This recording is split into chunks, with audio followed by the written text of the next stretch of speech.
Before I continue, let me express my deep condolences to the family members of those who perished in this very brutal attack where 5 persons were killed. And as I'm looking at one of the cars in which one of the victims perished.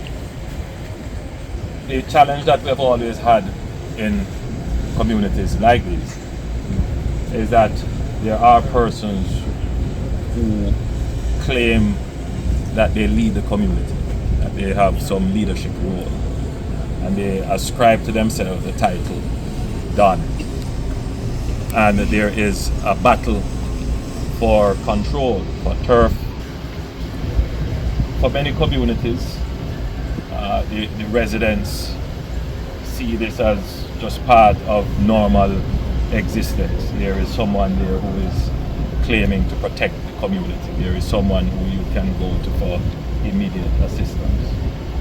But I think more and more Jamaicans are realizing that these men who claim to want to protect the communities or call themselves elders or don or dads or whatever term they may choose to describe themselves, they are nothing but criminals, lowlifes, people whose only intent is to undermine your security.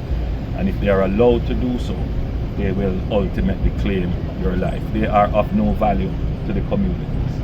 And it is about time that all communities, all members of the communities realize that these persons serve no good purpose. It was an organized activity, and all communities are at peril of this.